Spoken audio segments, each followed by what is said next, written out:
Ini dia kisah yang selalu ditunggu-tunggu dari channel HR SBK. Siapkan hati Anda karena kisah kali ini akan membawa Anda pada pusaran emosi yang kompleks di antara dinding-dinding sebuah rumah megah. "Cuma sebentar ya," ujar Lina dengan nada pelan. Ia menoleh gelisah, khawatir ada yang melihat. Pipi Lina memerah, suaranya bergetar penuh kecemasan. Ada getaran halus yang tak mampu ia kuasai mengalir di hatinya. Ia ingin menolak, namun tubuhnya tak sekuat niatnya. Ia menyadari suasana yang diciptakan Dion, anak majikannya, telah menggoyahkan batinnya dengan lembut, perlahan, namun memikat. Lina menahan ujung daster yang sedikit turun dari bahu. Sebuah gerakan kecil penuh kegamangan.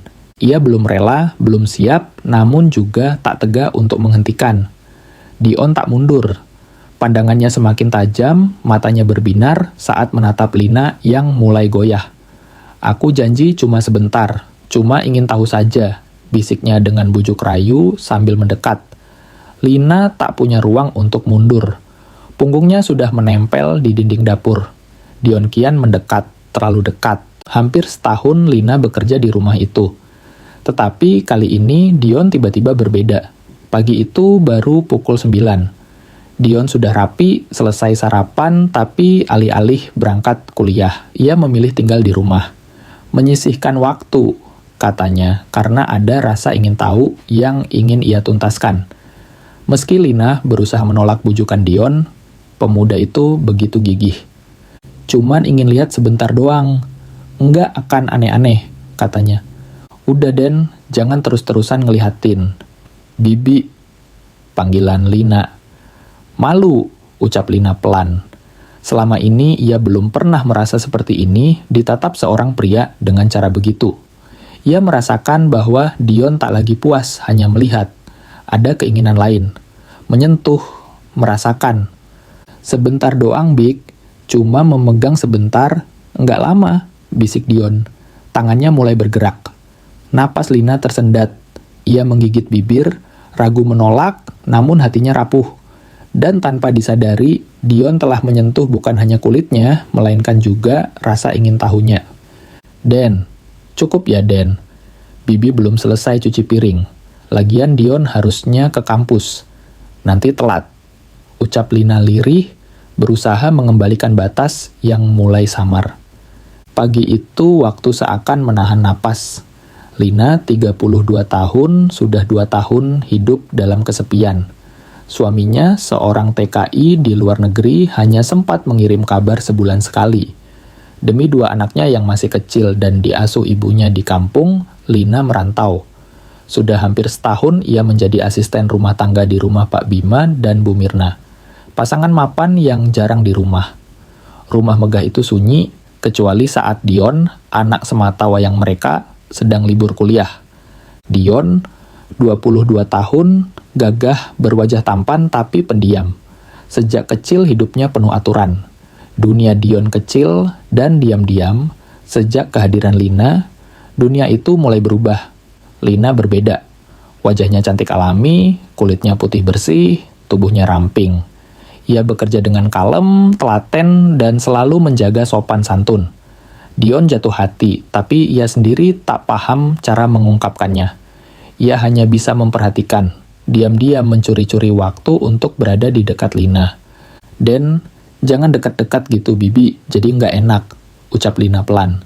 Matanya gelisah melihat Dion yang semakin berani. "Bik, aku nggak bisa bohong. Aku suka lihat Bibi." "Bibi itu beda," bisik Dion. Lina tercekat. Ada bagian dari dirinya yang tersentuh karena suara itu.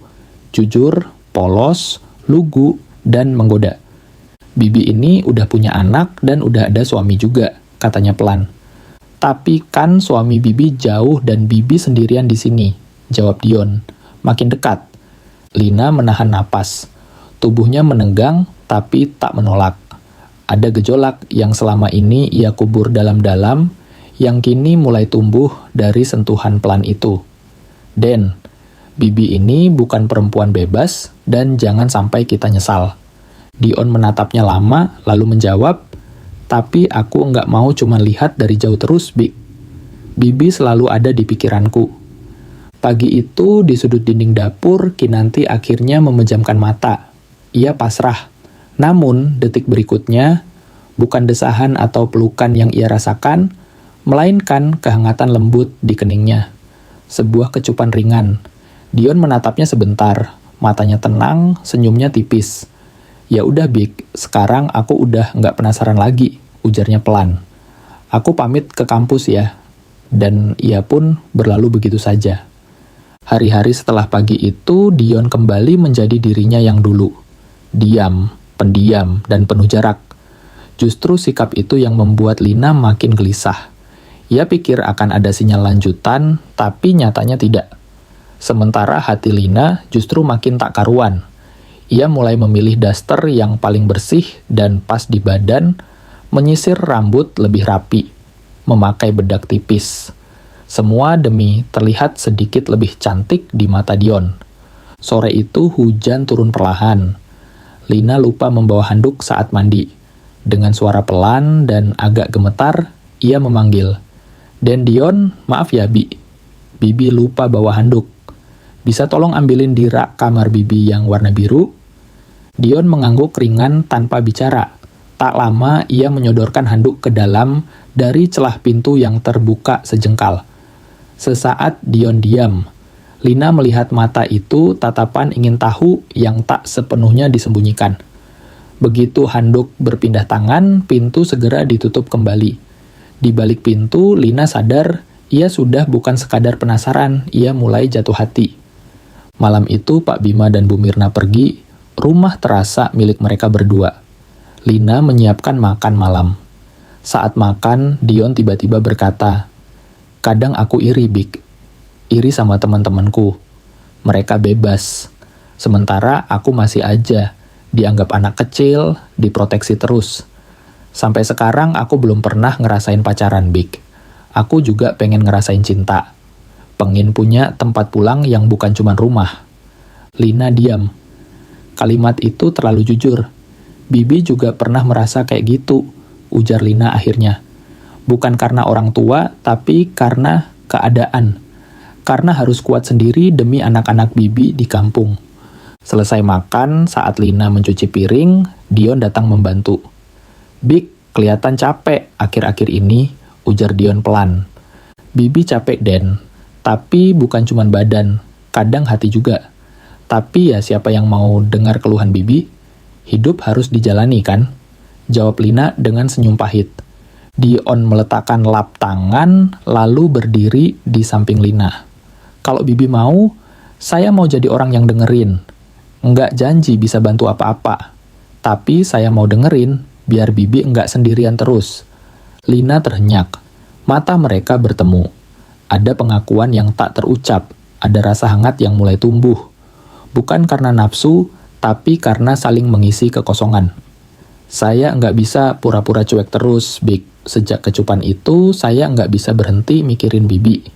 Lina menunduk, lalu bersandar pelan di dada Dion. Hanya kepala yang bersandar diam. Dion mengangkat dagu Lina perlahan. "Bik, boleh enggak sekali aja? Aku cuma pengen tahu rasanya nyium perempuan yang aku suka." Lina memejamkan mata. Ia tak mengangguk, tapi juga tak menolak. Bibir mereka bersentuhan ringan, sebuah kecupan pertama yang manis tapi penuh keraguan. Tak ada gairah meledak-ledak, hanya keinginan untuk merasa lebih dekat. Namun, saat tangan Dion mulai menyentuh sisi pinggang Lina, getaran ponsel Lina memecah malam. Di layar tertera nama Mas Riko, suaminya. Dunia seakan berhenti. Lina tersentak, mundur cepat, wajahnya pucat. Seminggu berselang. Sore itu, Dion baru pulang. Mobil hitam Pak Bima sudah terparkir di garasi.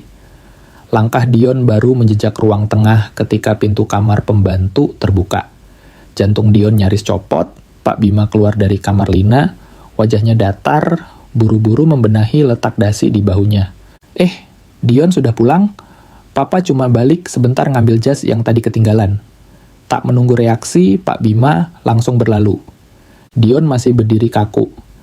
Dari balik pintu muncul Lina. Rambutnya agak awut-awutan, wajahnya sembab. Daster yang dikenakan tampak kusut. Mereka saling tatap. Lina menunduk, menghindari, dan langsung berjalan melewatinya. Ada perasaan asing di wajahnya, entah rasa bersalah, hancur, atau terluka.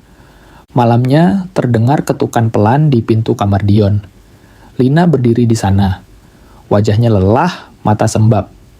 "Mau cerita sesuatu, Den?" lirih Lina. "Aku enggak bisa bohong, Den. Sore tadi Pak Bima memang datang karena aku yang minta," suara Lina serak. "Suami Bibi menelepon dari Malaysia. Mertua Bibi sakit keras, butuh biaya. Aku bingung, aku malu minta ke Bu Mirna. Jadi aku hubungi Pak Bima Air, matanya jatuh. Pak Bima bantu. Tapi ya dengan syarat itu. Bibi enggak punya pilihan." Dion mengepal tangannya, hatinya panas. Ia berusaha menahan diri. "Bik, aku enggak akan bilang ke Mama, tapi aku juga enggak bisa pura-pura enggak sakit hati. Aku cuma minta satu hal. Aku ingin yang sama seperti yang Papa dapat." Lina tercekat, bibirnya bergetar. Tapi yang membuatnya lemah bukan hanya kata-kata Dion, melainkan tatapannya. Tatapan tulus yang sudah lama tak ia dapat dari siapapun. Lina mengangguk pelan. Bibir mereka bertemu kembali, hangat pelan bukan terburu. Dan ketika tangan Dion mulai menjelajah, Lina tak menahan. Namun, tepat saat ketegangan mencapai puncak, suara mobil Bu Mirna terdengar. Lina refleks mendorong Dion. "Den, ini salah. Bibi ke dapur dulu ya," gumamnya panik, bergegas keluar. Malam itu baru permulaan. Luka yang mereka ciptakan bersama mulai tumbuh diam-diam. Malam itu pukul 11. Ponsel Lina berdering. Nama suaminya muncul. "Kin, makasih ya, uangnya udah diterima sama ibu." Suaranya penuh rindu. Lina mencoba terdengar normal, namun pintu kamarnya tiba-tiba terbuka pelan. Pak Bima masuk diam-diam. Ia menaruh telunjuk di depan bibirnya, isyarat diam, lalu duduk perlahan di sisi pembaringan. Pak Bima mendekatkan wajahnya ke bahu Lina, mencium pelan. Lina berusaha tetap berbicara di telepon. "Terima kasih ya, Pak, buat bantuannya tadi sore," ucap Lina setelah menutup telepon. Pak Bima menatapnya dalam. "Aku cuma ingin kamu tahu, aku juga manusia, Lina. 2 tahun ini aku dan Bu Mirna hanya tinggal serumah tanpa rasa. Bahkan aku tahu dia punya laki-laki lain. Aku nggak minta apa-apa dari kamu, Lina. Aku cuma merasa hidup lagi sejak ada kamu di rumah ini." Esok harinya, Pak Bima dan Bu Mirna pergi tugas luar kota. Hanya Dion dan Lina yang tinggal. Ada jarak aneh di antara mereka. Malamnya, saat hujan gerimis, listrik padam. Dion melihat Lina berusaha menyalakan lilin di dapur.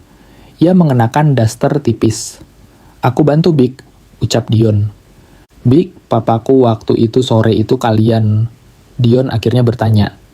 "Maafkan aku, Dion. Aku nggak punya pilihan saat itu. Aku hanya ingin bantu keluargaku. Lalu aku, apa yang kulakukan selama ini buat kamu cuman lucu-lucuan aja, Bik." Dion mengepalkan tangan. Lina mendekat. "Kamu bukan mainan, Dion. Tapi kamu masih muda. Kamu pantas dapat cinta yang jernih, bukan aku yang sudah kotor." Namun, seperti ada kekuatan tak tertahan, bibir mereka kembali beradu lembut dalam kecupan yang penuh luka dan rindu. Telepon rumah tiba-tiba berdering nyaring. Mereka terkejut dan langsung menjauh. "Maafkan aku, Dion. Malam ini jangan di rumah dulu ya. Aku butuh sendiri," ucap Lina. Malam itu, Dion keluar. Kakinya membawanya ke sebuah kafe. Ia duduk termangu, tapi tiba-tiba matanya terpaku pada sosok wanita anggun di seberang ruangan bersama pria berkemeja biru. Itu mamanya Bu Mirna. Mereka tertawa akrab, intim. Tak lama kemudian, Bu Mirna bergandengan dengan pria itu dan masuk ke mobil menuju hotel mewah. Hati Dion remuk.